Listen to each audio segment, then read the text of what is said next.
Well, my wife's a vegan, but Mine she's she eats well, she's a vegan. She'll probably get angry at me for saying this because she tries to sell herself as a food, but she's a vegan pescatarian.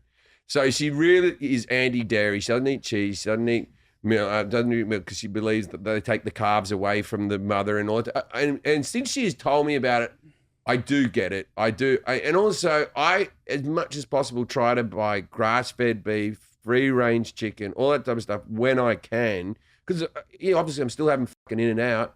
Sure. You know what I mean? Like you can't do it forever. Because if you've ever driven down those roads where those fucking corn-fed cows live, that's the fucking killing field. It's all just, there's no grass. It's just dirt and they're on dust and they're just, it's hellish. So I believe in a food chain. I believe that we're higher than certain people and there's certain animals that are higher than us if they get the fucking opportunity. There's a lion that would eat me right away if it could, right? Right. I believe that there's a food chain, but I don't believe that our food chain should involve cruelty to animals and leaving pigs in fucking tight. I don't eat pork. Same. Interesting. I gave up pork, and I love dumplings, and every fucking dumpling is The pigs are too smart. The places they're held is too small. It's too much. They're too smart. If they leave them to fucking, and I know it would make it exorbitantly more expensive to buy, but if they had just pigs that were wandering around in fucking fields who lived their life and then at an appropriate age were slaughtered in a humane way that we could. I would eat them, but they're left in these little fucking cages where they can't move and they're pounded to get morbidly. There's no Ozempic for the pig, man. Oh, and one thing I know for sure, wild boars are dickheads. By the way, because they know. Well, they know. They've heard war stories. They've heard war stories, and they're taking it out on us. They've infested America. Well, because they were never. They're an invasive species. There's very few animals on Earth that have no problems with humans. If animals could talk to each other, the one thing they would all agree on is stay away from them. Right. Yeah. They'd look at humans and go, I've met a few nice ones, but for the most part, just don't go near those. Yes. Right? Now, there's very few animals that have no fear of human.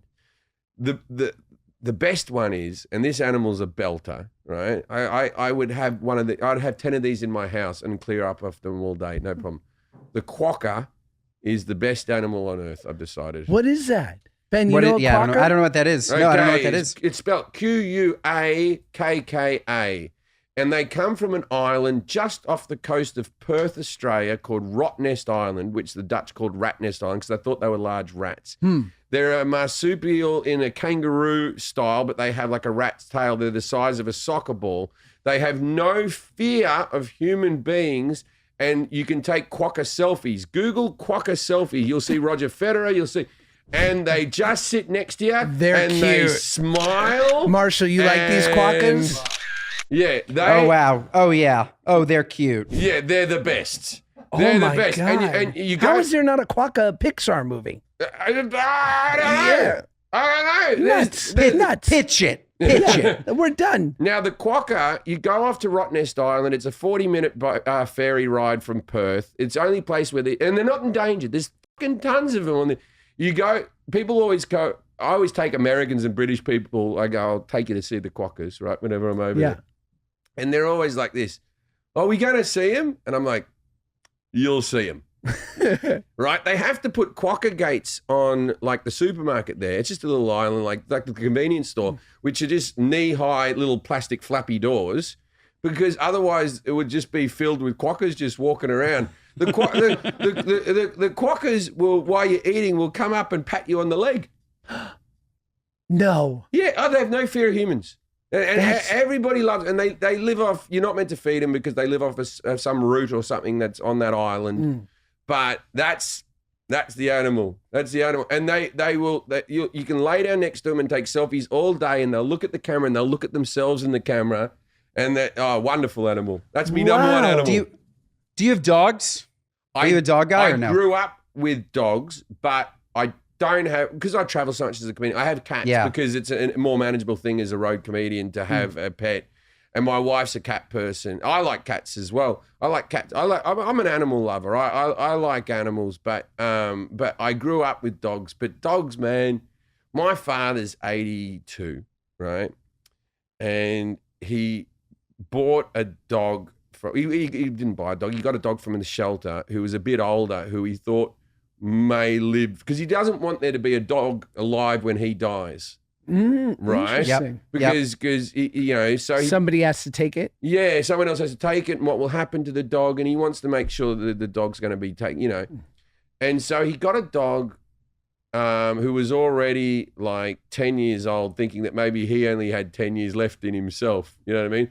The dog lived to be 20, and now my dad's 82, and he's like, yeah, no, I'm too old to start with another one. No, maybe if I got another one, it would probably outlive me. So I won't get another one. And I don't know if there's anything sadder than an old person burying their last pet. And he's had pets his whole life since he was a child. He's always had a dog. But he said, I can't have another one. I won't live long enough to see it through. Whoa. And oh my God, my heart-wrenching. Heart-wrenching. Ben just said goodbye to his. Go for it, Ben. We did. Our King Charles Cavalier died 3 months ago, terminal cancer at 6. It was crazy, terrible. And we got a new puppy, 13 weeks old, 2 weeks ago. And I got to tell you, those puppies, no joke. You completely forget how hard a puppy is. Yeah. Completely forget. Their teeth are so sharp, so sharp, and they bite at your ankles. I have battle wounds. They're like, and you can't do anything because they're just trying to play. They're just trying to play. Battle wounds. Ben, does this make you want to wait on having kids? No, I'm pumped. I'm ready whenever. Are you having kids? The baby's not gonna bite me. Baby's not gonna. Your baby 100% will bite you. My baby's bit the. They bite.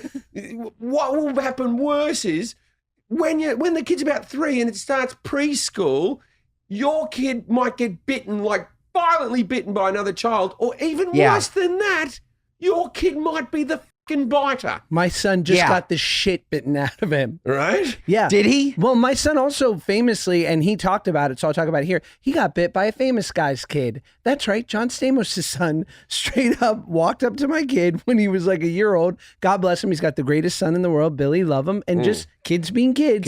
Was like, let me take a little chunk out of Max's cheek and went, ah. And he bit him on the face? Yeah. Oh, yeah. Yeah, with a good